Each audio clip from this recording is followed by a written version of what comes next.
Hello મારા વહાલા વહાલા વિદ્યાર્થી મિત્રો, કેમ છો? મજામાં?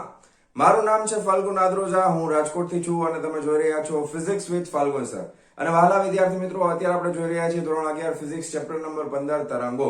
અને જેમાં લાસ્ટ લેક્ચરની અંદર આપણે શરૂ કર્યું હતું પ્રગામી તરંગની ઝડપ, કે જેમાં આપણે લંબગત તરંગમાં એટલે કે દોરીનું ઉદાહરણ લઈને તરંગ પ્રસરણમાં તરંગની ઝડપ કેટલી હોય છે એના વિશેનું સૂત્ર આપણે મેળવેલું હતું. અને જો તમને યાદ ન હોય તો ફરી પાછું યાદ કરાવી દો. એના માટેનું સમીકરણ હતું વેગ v બરાબર વર્ગમૂળની અંદર તણાવ બળ એટલે કે ટેન્શન T ના છેદમાં મ્યુ એટલે કે રેખીય દળ ઘનતા.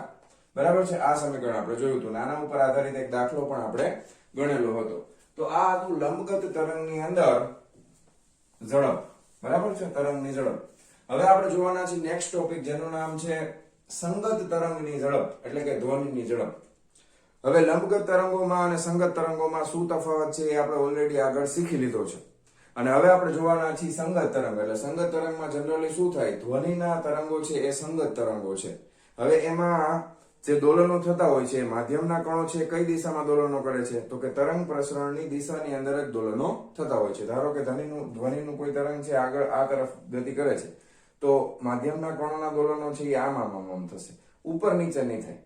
બરાબર? એટલે માધ્યમના કણોના દોલનો તરંગ પ્રસરણની દિશામાં જ થતા હોય તો એવા તરંગને આપણે સંગત તરંગ તરીકે ઓળખીએ છીએ. અને એનું બેસ્ટ ઉદાહરણ છે ધ્વનિનું તરંગ. હવે ધ્વનિના તરંગ માટે આપણે ઝડપ શોધવાની છે. હવે આ થિયરીની અંદર અમુક કન્સેપ્ટ એવા છે કે જેમાં તમારે આગળના પ્રકરણની જરૂર પડે છે, જે આપણે અહીંયા આગળ ચલાવેલું નથી. બરાબર છે? અહીંયા આગળ આપણને જરૂર પડશે એક વસ્તુની કે જેનું નામ છે બલ્ક મોડ્યુલસ, જે 9મા નંબરના ચેપ્ટરની અંદર તમારે બની શકે સ્કૂલની અંદર ચાલી ગયું હોય. બરાબર? તો બલ્ક મોડ્યુલસની જરૂર પડશે આપણે સમજવા માટે. Bulk modulus. બરાબર છે? બલ્ક મોડ્યુલસ એટલે કે એક સ્થિતિસ્થાપક અંક છે. બલ્ક મોડ્યુલસ શું છે? એક પ્રકારનો સ્થિતિસ્થાપક અંક છે. જ્યારે ધ્વનિનું તરંગ છે એ કોઈ માધ્યમની અંદર, ધારો કે હવાની અંદર ગતિ કરતું હોય તો આપણને ખબર છે કે દબાણની અંદર ફેરફાર થાય. દબાણમાં ફેરફાર થશે તો એના લીધે કદની અંદર ફેરફાર થશે. એટલે એક પ્રકારની વિકૃતિ ઉત્પન્ન થશે અને એ ફેરફારનો વિરોધ કરવા માટે એક પ્રતિબળ જનરેટ થશે. તો પ્રતિબળ અને વિકૃતિ 9મા નંબરનું ચેપ્ટર છે, જેની અંદર તમારે બધી વસ્તુઓ શીખવાની છે. પણ અહીંયા આપણે સિમ્પલી એક સમીકરણ, સિમ્પલ અને સાદું સમીકરણ આપણે સીધું યાદ રાખશું. એ શું છે એ આપણે જોઈએ હમણાં. હવે સૌથી પહેલા આપણે સંગત તરંગની ઝડપ છે એ માધ્યમમાં હવા લઈએ અને જો સંગત તરંગની ઝડપનો વિચાર કરીએ તો સૌથી પહેલા આપણે બલ્ક મોડ્યુલસને વ્યાખ્યાયિત કરવું પડે. હવે બલ્ક મોડ્યુલસનું સૂત્ર હું સીધું અહીંયા લખું છું. બલ્ક મોડ્યુલસને કેપિટલ B વડે દર્શાવવામાં આવે છે. કેપિટલ B બરાબર માઈનસ, પહેલા સૂત્ર લખી નાખું પછી સમજાવું, ડેલ્ટા P ના છેદમાં ડેલ્ટા V બાય V. બરાબર? ડેલ્ટા P ના છેદમાં ડેલ્ટા V બાય V. હવે આ શું છે? તો કે આ બલ્ક મોડ્યુલસ છે. 9મા નંબરના ચેપ્ટરમાં જો તમે સ્કૂલમાં ચાલી ગયું હોય તો શીખી લીધું હશે, ન ચાલ્યું હોય તો હું તમને આગળ શીખવવાનો છું. બરાબર? જો બલ્ક મોડ્યુલસ એટલે ડેલ્ટા P. P એટલે દબાણ. બરાબર? ડેલ્ટા એટલે ફેરફાર. ડેલ્ટા નો મતલબ થાય ફેરફાર અને P બરાબર થશે દબાણ. બરાબર? તો શું બતાવે છે? ડેલ્ટા P એટલે દબાણમાં થયેલો ફેરફાર. કારણ કે ધ્વનિ તરંગો માધ્યમમાં પ્રસરણ પામે તો સંઘનન અને વિઘનન થાય. એટલે દબાણમાં શું થતો હોય? ફેરફાર થાય ને. તો P એટલે દબાણ અને ડેલ્ટા એટલે ફેરફાર. એટલે દબાણમાં થયેલો ફેરફાર ના છેદમાં આ કદમાં થતો ફેરફાર છે. એટલે આને કહેવામાં આવે છે કદ વિકૃતિ. આ ડેલ્ટા V ના છેદમાં V બરાબર થશે કદ વિકૃતિ. કદ વિકૃતિ એટલે કદમાં મૂળ કદની સાપેક્ષમાં શું ફેરફાર થાય છે? આ V એટલે પહેલાનું કદ છે અને ડેલ્ટા V એટલે કદમાં થયેલો ફેરફાર છે, જેને કહેવામાં આવે છે કદ વિકૃતિ. અને આનો એકમ છે એ દબાણના એકમ જેવો જ થશે. બલ્ક મોડ્યુલસ B નો એકમ છે એ દબાણના એકમ જેવો થશે. શું કામ એવું થાય? સિમ્પલ વસ્તુ છે. જો અહીંયા કદના છેદમાં કદ આવે એટલે બેના એકમો સરખા છે એટલે ઉડી જશે. તો ઉપર અંશમાં શું વધે છે? ખાલી દબાણનો ફેરફાર. દબાણનો ફેરફાર એટલે એનો એકમ તો દબાણનો એકમ જ હોય. દબાણને જનરલી આપણે કઈ રીતે વ્યાખ્યાયિત કરીએ છીએ? તો કે દબાણ એટલે બળના છેદમાં ક્ષેત્રફળ. એટલે હવે દબાણનો એકમ શું થાય પાછો? બરાબર? દબાણ એટલે બળના છેદમાં ક્ષેત્રફળ. એટલે F બાય A તમે જનરલી યાદ રાખો તો ન્યૂટન પ્રતિ મીટરનો સ્ક્વેર થાય. હવે એના માટેનું પારિમાણિક સૂત્ર તમને કઈ રીતે મળશે? તો ન્યૂટન એટલે બળનો એકમ છે, ન્યૂટન. તો એના માટે મેં તમને સીધું યાદ રાખ્યું હતું 112.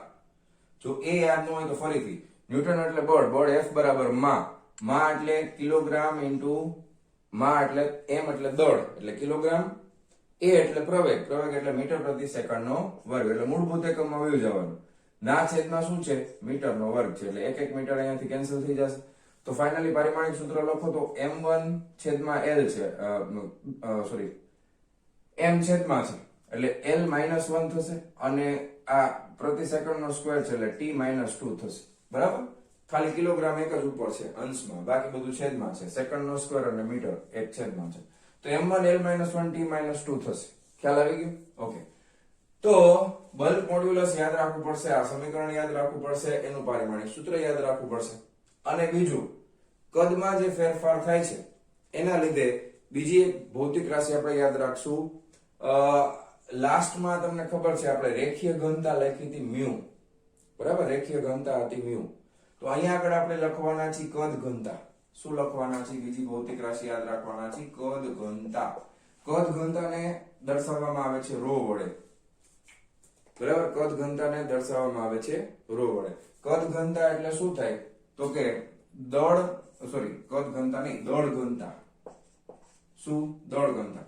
તો દળના છેદમાં આવશે કદ.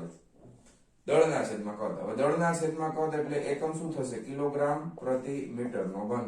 એટલે પારિમાણિક સૂત્ર શું થાય? m1 l -3. બરાબર? દળ ઘનતા. પેલું હતું એ રેખીય ઘનતા. બરાબર? પછી ત્રણ પ્રકારની ઘનતા આવે, તમે કદાચ આગળના લેક્ચર જોયા હોય તો તમને યાદ હશે. પેલું આવે હંમેશા રેખીય ઘનતા, પછી એ કોના સંદર્ભમાં છે? 12મા ધોરણમાં પાછી આ ત્રણ વસ્તુ હશે. બીજું આવશે પૃષ્ઠ ઘનતા, અને ત્રીજું આવે કદ ઘનતા. બરાબર છે? રેખીય ઘનતા, પૃષ્ઠ ઘનતા અને કદ ઘનતા. મેં બરોબર જ લખ્યું હતું, વળી પાછું ખોટું કરી નાખ્યું. દળના છેદમાં કદ. આ બરોબર છે, આ બરોબર. હા, રેખીય ઘનતા, પૃષ્ઠ ઘનતા અને કદ ઘનતા. રેખીય ઘનતા એટલે દળના છેદમાં લંબાઈ આવે. રેખીય ઘનતા એટલે શું આવે? દળના છેદમાં લંબાઈ આવે. પૃષ્ઠ ઘનતા એટલે શું આવે? દળના છેદમાં ક્ષેત્રફળ આવે.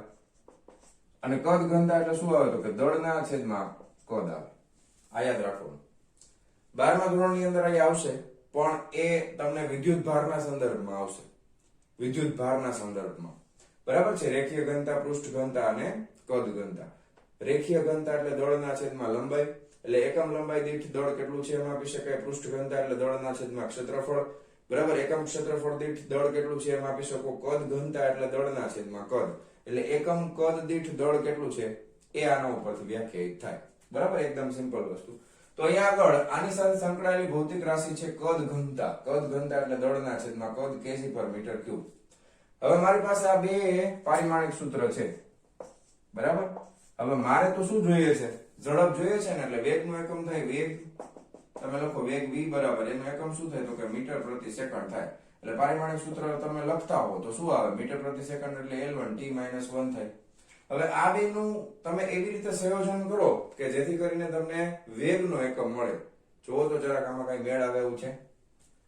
અહીંયા t -2 છે, અહીંયા l -3 છે. દાખલા તરીકે આને આપણે નંબર 1 આપી દઈ અને આને આપણે નંબર 2 આપી દઈ પારિમાણિક સૂત્રને, અને 1/2 કરી તો શું મળે છે? જરાક ધ્યાનથી જુઓ. 1/2 કરીએ એટલે b/ρ કરીએ ને. બરાબર? તો b/ρ કરીએ એટલે અહીંયા જો m1 l -1 t -2 ના છેદમાં m1 l -3 થઈ જશે. જો તો આ m1 કેન્સલ થઈ ગયા, -3 ને ઉપર લઈ જાઓ તો +3 થઈ જાય. તો l આ +3 -1 અને આ t -2 એટલે કેટલા થયા? 3 માંથી 1 જાય તો 2 અને આ -2. હવે મારે તો અહીંયા 1 ને 1 જોઈએ છે, તો આપણે કાંઈ વાંધો નહીં, 1 લઈ લઈએ. l1 t -1 અને આખાનો કરી દઈએ વર્ગ. અહીંયા થઈ જશે b/ρ. આ એનો એકમ છે ખાલી. b/ρ નો શું છે? એકમ છે. એટલે હવે તમે એવું કહી શકો ભાઈ આ છે ને બે બાજુ વર્ગમૂળ તમે લઈ લો, વર્ગમૂળ તમે લઈ લેશો એટલે શું થશે? એ આ પારિમાણિક સૂત્ર તમને મળી ગયું. √b/ρ નું પારિમાણિક સૂત્ર છે એ વેગનું સૂત્ર જેવું છે. એટલે તમે લખી શકો કે ચલે છે એવું લખાય. અત્યારે શું લખાય? ચલે છે. બરાબર? બે સમપ્રમાણમાં છે એટલે. ઓકે, તો તેથી તમારે વેગનું સમીકરણ લખવું હોય તો વેગ v બરાબર કંઈક આપણે સપ્રમાણતાનો અચળાંક લખી નાખીએ c, અને ગુણાકારમાં લખી નાખીએ વર્ગમૂળમાં b/ρ. બરાબર? વેગ v બરાબર c under root of b by rho. હવે આપણે કઈ કરવાની જરૂર નથી, આપણને સિમ્પલ આગળના થિયરીમાં પણ આપણે જોયેલું છે સપ્રમાણતાનો અચળાંક c બરાબર આપણે 1 મૂકવાનો થાય છે. પ્રાયોગિક રીતે સાબિત થયેલું છે, આપણે કઈ સાબિત કરવાની જરૂર નથી. એટલે સીધે સીધું તમે લખી શકો ફાઇનલી કે v બરાબર વર્ગમૂળની અંદર b ના છેદમાં રો. પૂરું. v બરાબર under root of b by rho. આ સમીકરણ આપણને મળે. ખ્યાલ આવી ગયો? કોઈ પ્રોબ્લેમ, કોઈ ક્વેશ્ચન નથી? બે વસ્તુ ખાસ યાદ રાખવાની છે. એક બલ્ક મોડ્યુલસ, આ 9મા નંબરના પ્રકરણમાં આપણે પાછું શીખવાનું છે. જો અત્યારે આપણે જોયું નથી, 9મું ચેપ્ટર બાકી છે, તો આ બલ્ક મોડ્યુલસ છે. બલ્ક મોડ્યુલસ ખાસ યાદ રાખશું. માઇનસ શું કામ આવે છે? માઇનસ સંજ્ઞા શું કામ આવે છે? કારણ કે દબાણમાં ફેરફાર થાય, દબાણ વધે, કોઈ વસ્તુ ઉપર દબાણ વધારો તો કદ ઘટે. બે વચ્ચેનો સંબંધ વ્યસ્ત પ્રમાણનો છે. દબાણ વધશે તો કદ ઘટશે, એટલા માટે. બરાબર. તો અહીંયા આગળ માઇનસ સંજ્ઞા આવશે, ખાસ યાદ રાખવાનું. b બરાબર minus delta p by delta v by v. આ છે એ કદ વિકૃતિ છે. ડેલ્ટા એટલે ફેરફાર, p એટલે દબાણ, દબાણનો ફેરફાર છે. દબાણનો એકમ શું થાય? તો કે દબાણનો એસઆઈ સિસ્ટમ પ્રમાણેનો એકમ ન્યૂટન પર મીટર સ્ક્વેર, એને પાસ્કલ પણ કહેવામાં આવે છે. બરાબર. ન્યૂટન પર મીટર સ્ક્વેર એટલે પાસ્કલ, પણ એનો એકમ પાસ્કલ ના સ્વરૂપમાં દર્શાવવામાં આવે છે. તો છેદમાં તો કોઈ એકમ છે નહીં, ઉપર નીચે ઉડી જશે. એટલે તો આ બલ્ક મોડ્યુલસ નો એકમ શું થશે? બલ્ક મોડ્યુલસ નો એકમ છે ઈ દબાણનો જ એકમ થશે. એટલે m1 l - 1 t - 2. અને બીજું આપણે યાદ રાખવાનું છે કદ ઘનતા. કદ ઘનતાને રો વડે દર્શાવવામાં આવે છે. દળના છેદમાં કદ, દળના છેદમાં કદ kg પર મીટર ક્યુબ, m1 l - 3. ત્રણ વસ્તુ આવશે, બહુ કામની છે આ ત્રણ વસ્તુ. 12મા ધોરણમાં આવશે સતત. રેખીય ઘનતા, પૃષ્ઠ ઘનતા અને કદ ઘનતા. રેખીય ઘનતા આપણે લાસ્ટ લેક્ચરમાં જોયું હતું, એના માટે આપણે મ્યુ સંજ્ઞા યુઝ કરેલી છે. 12મા ધોરણમાં સંજ્ઞા બદલાઈ જશે થોડી થોડી. બરાબર. એટલે રેખીય ઘનતા આપણે લાસ્ટ લેક્ચરમાં લંબગત તરંગની ઝડપમાં આપણે જોયું હતું. બરાબર. તો રેખીય ઘનતા છે દળના છેદમાં લંબાઈ, પૃષ્ઠ ઘનતા છે દળના છેદમાં ક્ષેત્રફળ, કદ ઘનતા છે દળના છેદમાં કદ. પછી બંનેનો ગુણોત્તર લેવાનો છે. સમીકરણ 1 અને 2 નો ગુણોત્તર લઈ લેશું એટલે વેગનો એકમ આપણને મળશે, પણ વર્ગના સ્વરૂપમાં મળશે. તો બે બાજુ વર્ગમૂળ લઈ લે તો વેગનું સમીકરણ મળશે v બરાબર c under root of b by rho. c શું છે? તો કે સપ્રમાણતાનો અચળાંક છે, પણ પ્રાયોગિક રીતે એનું મૂલ્ય મળશે 1. તો v બરાબર under root of b by rho. Clear છે આટલું? કોઈ પ્રોબ્લેમ નથી ને? તો ફટાફટ એક કામ કરો, વિડિયો પોઝ કરીને આટલું લખી નાખો, પછી આપણે આગળ વધીએ છીએ. ચાલો લખી નાખો ફટાફટ, જવા દઉં છું. ચાલો. એક બીજી વસ્તુ, ટેક્સ્ટ બુક ની અંદર અહીંયા સીધે સીધું દળ ઘનતા લખેલું છે. બરાબર. દળ ઘનતા તમને જો આગળનું વાંચેલું હશે ફરીથી, તો ફરીથી તમને યાદ આવશે. અહીંયા રેખીય ઘનતાના બદલે રેખીય દળ ઘનતા શબ્દ પ્રયોગ કર્યો છે. આમાં આવું કોઈ વસ્તુ અત્યારે આપણને આ ચેપ્ટરમાં નથી આવી, પણ આમાં લખવું હોય તો પૃષ્ઠ દળ ઘનતા લખી શકાય, આને કદ દળ ઘનતા લખી શકાય. પણ ખાલી અહીંયા શબ્દ પ્રયોગ કર્યો છે દળ ઘનતા, એટલે આપણે કદ દળ ઘનતા સમજવાની. બરાબર. હું તમને એમ નથી કહેતો તમે અહીંયા ડાયરેક્ટ સીધું ગોખી જ નાખો, દળ ઘનતા યાદ રાખો, નહીં. આ ત્રણ વસ્તુ અગત્યની છે: રેખીય ઘનતા, પૃષ્ઠ ઘનતા અને કદ ઘનતા. તો અહીંયા આગળ આપણે કદ ઘનતાનો ઉપયોગ કર્યો છે, પણ નામ એને આપ્યું છે દળ ઘનતા. ફક્ત દળ ઘનતા રો, દળના છેદમાં કદ. બરાબર. દળ ઘનતા એટલે દળના છેદમાં કદ. રેખીય દળ ઘનતા શબ્દ પ્રયોગ કરીએ તો દળના છેદમાં લંબાઈ આવશે. પૃષ્ઠ દળ ઘનતા કરીએ તો દળના છેદમાં ક્ષેત્રફળ. તો આના માટે કદ દળ ઘનતા શબ્દ પ્રયોગ કરવાના બદલે સીધે સીધો શબ્દ પ્રયોગ શું કરવાનો છે? દળ ઘનતા. બરાબર છે. દળ ઘનતા સીધે સીધો શબ્દ પ્રયોગ કરી શકો છો. પણ મેં તમને સમજાય એટલા માટે રેખીય પૃષ્ઠ અને કદ શબ્દ પ્રયોગ કર્યા છે, જેથી કરીને તમને લાંબા ટાઈમ સુધી યાદ રહેશે. એટલે આ તમે કદાચ અત્યારે કદ નહીં લખો તો ચાલશે, દળ ઘનતા શબ્દ પ્રયોગ કરો, પણ તમારા મગજમાં ક્લિયર હોવું જોઈએ કે વસ્તુ ત્રણ છે: રેખીય પૃષ્ઠ અને કદ. જેમાંથી દળ ઘનતા શબ્દ છે એ કોના માટે વપરાય છે? કદ દળ ઘનતા માટે વપરાય છે. બરાબર. એટલે કન્ફ્યુઝ થવાનું નથી. ટેક્સ્ટ બુક ની અંદર શબ્દ પ્રયોગ કર્યો છે દળ ઘનતા. બરાબર. પણ તમારે યાદ રાખવાનું ખરેખર શું છે? કદ ઘનતા છે. રેડી? તો હવે લખી નાખો, આટલો સુધારો કરી નાખો, ફેરફાર કરી નાખો. ચાલો જવા દઉં છું. હા ચાલો. ચાલો વિદ્યાર્થી મિત્રો, હવે અત્યારે આપણે પેલું સંગત તરંગની ઝડપ એટલે કે હવામાં આપણે જોઈ. હવે માધ્યમ દર વખતે હવા હોય એવું તો જરૂરી નથી. એમાં કોઈ ધન માધ્યમ પણ હોઈ શકે છે. દાખલા તરીકે એક સળિયો તમે લઈ લો, સુવાહક સળિયો છે, ધાતુની એક પટ્ટી છે. હવે એની અંદર પણ સંગત તરંગો ગતિ કરી શકે છે, આપણને ખબર છે. તો હવે સંગત તરંગો જ્યારે ધન માધ્યમમાં ગતિ કરતા હોય ત્યારે આપણે એમાં લંબાઈનો ફેરફાર લેશું. પાર્શ્વિક વિસ્તરણ છે એને આપણે લેવાના નથી. એ તમને સમજાવું કઈ રીતે. દાખલા તરીકે તમારે આ કોઈ સળિયો તમે ધ્યાનમાં લ્યો, બરાબર?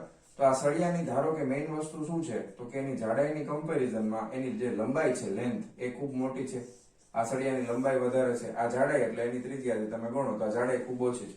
તો હવે જયારે આમાં સંગત તરંગ છે એ આમ પ્રસરણ પામતું હોય ત્યારે આમાં જે એના ધારો કે એના ત્રિજ્યાની અંદર અથવા તો એના વ્યાસની અંદર જે ફેરફાર થાય દબાણના લીધે એ ખૂબ જ અવગણ્ય હોય છે, બરાબર? એટલે એ ફેરફારો, પાર્શ્વિક ફેરફારો છે એ ખૂબ જ ઓછા હોય છે. માત્ર તમને ફેરફાર કેમાં જોવા મળશે? લંબાઈમાં થોડો ઘણો ફેરફાર જોવા મળે. હવે એટલા માટે થઈ અને ઘન પદાર્થો માટે આપણે જે પ્રમાણે વાયુઓ માટે બલ્ક મોડ્યુલસ લીધો, કદ સ્થિતિસ્થાપક અંક, એ પ્રમાણે ધન પદાર્થો માટે યંગ મોડ્યુલસ છે. શું છે? ઘન પદાર્થો માટે યંગ મોડ્યુલસ છે. આ પણ 9મા ચેપ્ટરમાં જ આવે છે. તમે શીખી લીધું હોય તો વાંધો નથી. યંગ મોડ્યુલસનું પરિમાણ એ બલ્ક મોડ્યુલસના પરિમાણ જેવું જ છે, એમાં કોઈ તફાવત નથી. યંગ મોડ્યુલસની સંજ્ઞા કેપિટલ Y વડે દર્શાવવામાં આવે છે. યંગ મોડ્યુલસ એટલે Y, Y ઉપરથી સ્પેલિંગ બને એટલે Y. તમારે યાદ રાખવાનું, યંગ મોડ્યુલસની સંજ્ઞા Y છે ઘન પદાર્થો માટે, બરાબર? Y છે. હવે બાકી એનું જે વસ્તુ છે એ શું, જે પ્રમાણે આપણે બલ્ક મોડ્યુલસ વ્યાખ્યાયિત કરેલો હતો એ પ્રમાણે જ યંગ મોડ્યુલસ વ્યાખ્યાયિત થાય છે. એમાં બહુ ફેરફાર થતો નથી. એ થશે સિગ્મા બાય એપ્સિલોન. જ્યારે તમે 9મું ચેપ્ટર શીખશો ત્યારે તમને ખબર પડશે. સિગ્મા શું છે તો કે આ દાબીય વિકૃતિ છે, બરાબર છે? દાબીય વિકૃતિ ના છેદમાં રેખીય સંગત વિકૃતિ કહેવાય એને. સિગ્મા એપ્સિલોન બરાબર સંગત વિકૃતિ, આ દાબીય વિકૃતિ. તમારે સમીકરણ લખવું હોય તો F/A ના છેદમાં, જો તમને યાદ હોય તો, ન યાદ હોય તો અત્યારે તમે ખાલી y લખશો તો પણ ચાલશે. F/A ના છેદમાં માત્ર લંબાઈનો ફેરફાર આપણે ગણેલો છે એટલે ડેલ્ટા L/L, બરાબર? ઓના જેવું થશે. જો ઓલામાં ઉપર આપણે દબાણનો ફેરફાર, દબાણ એટલે તમને ખબર છે બળના છેદમાં ક્ષેત્રફળ થાય, એટલે આ દબાણનો એકમ આવી ગયો. હવે આ લંબાઈના છેદમાં લંબાઈ એટલે આ એકમ રહિત થઈ ગયું છેદવાળું પદ, એટલે જે એકમ b નો છે એ જ એકમ કોનો આવશે? y નો આવશે. ખ્યાલ આવી ગયો? એટલા માટે તમે ધન પદાર્થો માટે સીધું સમીકરણ તમારે લખવું હોય તો બીજા નંબરમાં તમે v બરાબર √b ની જગ્યાએ શું મૂકી શકો? યંગ મોડ્યુલસ y ના છેદમાં ρ, y ના છેદમાં ρ. બાકી કોઈ ફેર પડવાનો નથી, બરાબર? કારણ કે y નો એકમ અને b નો એકમ બંને એકમો કેવા છે? સરખા છે. તો y ના છેદમાં v બરાબર √y/ρ થઈ જશે. કાંઈ ફેર પડશે નહીં. હવે તમારી ટેક્સ્ટબુક ની અંદર એક સરસ મજાનું ટેબલ આપેલું છે. એ ટેબલ ગોખવાની જરૂર નથી, પણ એમાં અમુક વસ્તુ તમે યાદ રાખો તો બહુ સારું. પેજ નંબર 371 ઉપર તમને આપેલું છે, બરાબર છે?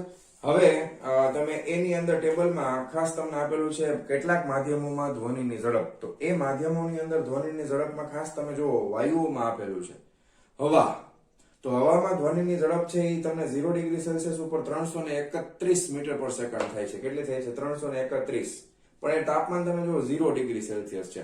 જો તાપમાન બદલાઈ જાય, તાપમાન વધે તો 20 ડિગ્રી સેલ્સિયસ તાપમાન થઈ ગયું તો ઝડપમાં વધારો થાય છે. જો તો તાપમાન વધશે તો હવામાં ધ્વનિની ઝડપ છે એ વધતી જાય છે. પછી હિલિયમ આપ્યું છે, હાઇડ્રોજન, ગોખવાની જરૂર નથી. બીજી વસ્તુ, વાયુઓમાંથી પ્રવાહીમાં ગયા તો પ્રવાહીમાં અણુઓ છે બધા એકબીજાથી વધારે નજીક હોય, બરાબર ને? અને તમને ખબર છે પ્રેક્ટિકલી પ્રવાહી છે એ અનકમ્પ્રેસિબલ છે, એટલે એને તમે દબાવી શકો નહીં. અમુક લિમિટ થી વધારે તમે એને દબાવી શકતા નથી. એમાં કઈ ફેરફાર થાય નહીં દબાવવાથી. હવામાં ફેરફાર થાય દબાવો એટલે એનું કદ ઘટી જાય. પ્રવાહીમાં અને ઘન પદાર્થોમાં દબાણના લીધે બહુ ફેરફાર ઓછા થાય છે. એટલે એની અંદર તમે જોશો તો પાણીમાં છે ઝડપ 1402 થઈ ગઈ, બરાબર છે? પછી પાણી 0 ડિગ્રી સેલ્સિયસ વાળું છે, પછી 20 ડિગ્રી સેલ્સિયસ વાળું છે, પાછી વધી ગઈ. દરિયાનું પાણી છે એ વાયુઓ કરતા વધારે છે. ઘન પદાર્થોમાં જતા રહીએ તો ઘન પદાર્થોમાં એલ્યુમિનિયમમાં તમે જોશો 6420 છે, તાંબાની અંદર 3560 છે, બરાબર છે? એક વલ્કેનાઇઝ્ડ રબરમાં ઓછી છે 54. બાકી તમે જુઓ કે ઘન પદાર્થોની અંદર મેટલ, ગ્રેનાઇટ સુધીમાં બધામાં બહુ વધારે છે. તો વાયુઓ કરતા પ્રવાહીમાં વધારે ઝડપ છે, પ્રવાહી કરતા ઘન પદાર્થોમાં વધારે ઝડપ છે. એની પાછળનું કારણ શું છે તો કે એની પાછળનું કારણ છે આ જે બલ્ક મોડ્યુલસ છે એ B, બરાબર છે? બલ્ક મોડ્યુલસ નું સૂત્ર આપણે હમણાં લખ્યું હતું, B બરાબર -ΔP ના છેદમાં ΔV/V. તો હવે તમે જુઓ ફેરફાર કેવી રીતે થાય તો કે દબાવો, દબાણમાં ફેરફાર થાય તો કદમાં ફેરફાર થવો જોઈએ.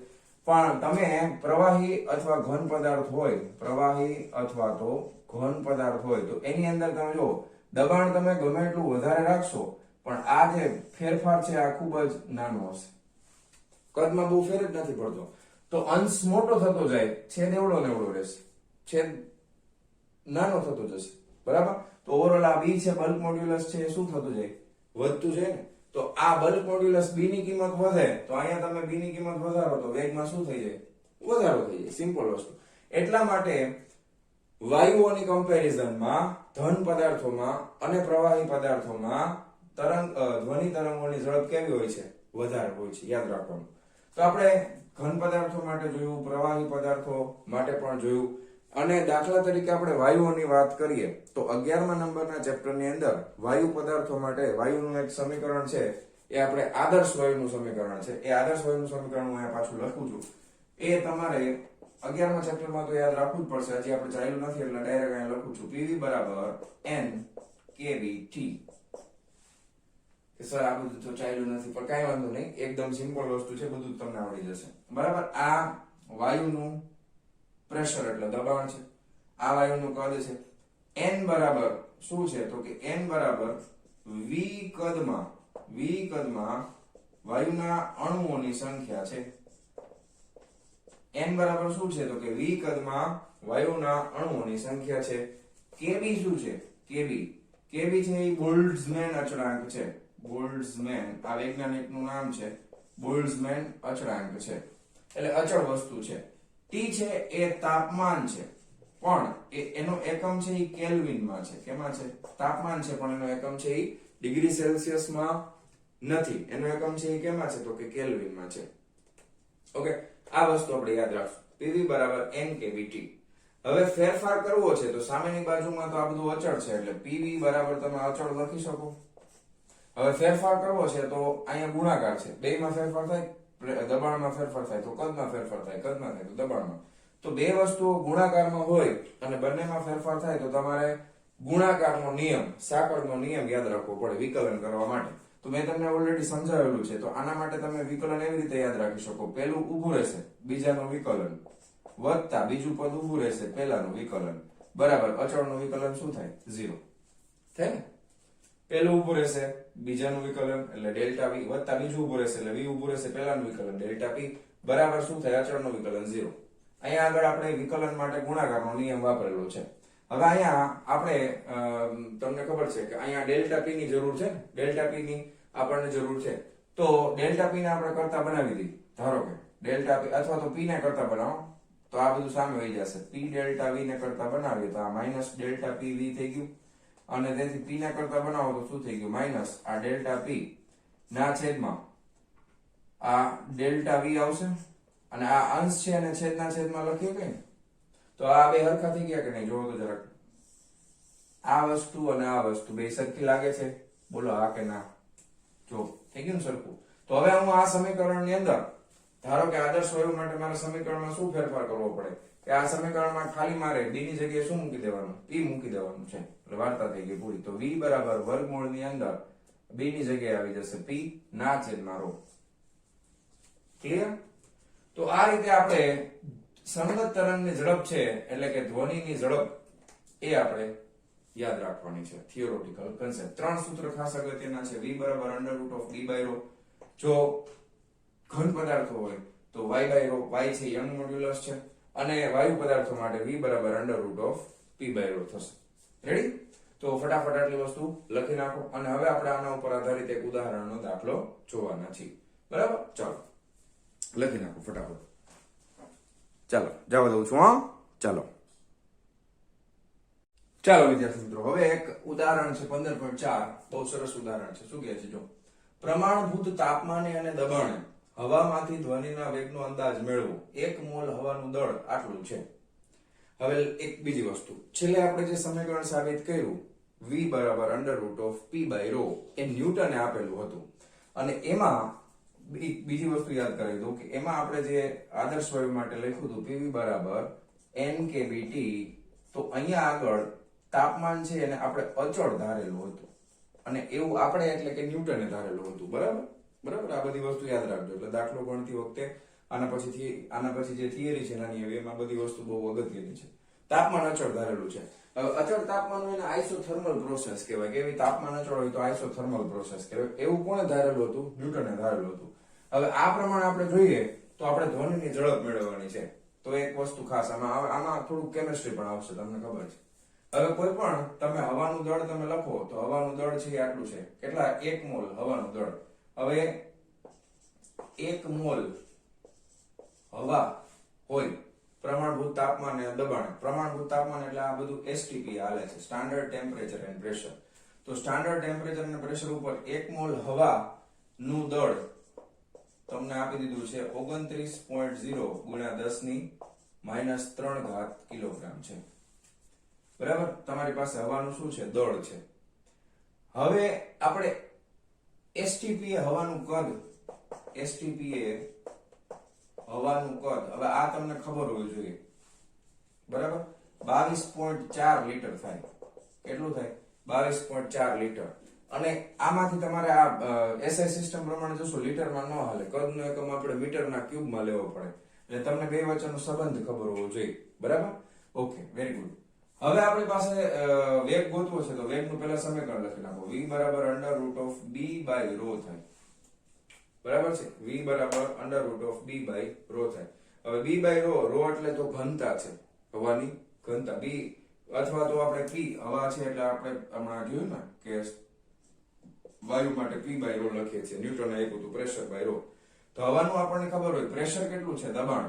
તો કે હવાનું દબાણ છે એ 1.01 × 10⁵ પાસ્કલ એટલે કે ન્યૂટન પર મીટર સ્ક્વેર છે. કેટલું છે? 1.01 અથવા તો તમે 1.013 એકચ્યુઅલ આંકડો છે 1.01325 બાર માં લખાય, પણ 1 બાર બરાબર 10⁵ પાસ્કલ થાય, ન્યૂટન પર મીટર સ્ક્વેર થાય. ચાલો આટલું ક્લિયર થઈ ગયું. હવે મારે અહીંયા ઘનતાની જરૂર પડશે ρ. તો મારે પહેલા ગોતવું પડશે ρ. તો ઘનતા બરાબર શું થાય? તો કે દળના છેદમાં કદ. તો દળ કેટલું છે? અહીં લખી નાખું, દળના છેદમાં કદ. હવે દળ મારા પાસે છે 29 ગુણ્યા 10⁻³ ના છેદમાં કદ. લીટરમાં ચાલશે નહીં, લીટરમાં ચાલશે નહીં. કેમાં ફેરવવું પડશે? મીટરના કદમાં. તો આગળ આ સંબંધ ખબર હોય, 1 મીટર ક્યુબ બરાબર 1000 લીટર થાય. આ ખબર છે ને? એકમ.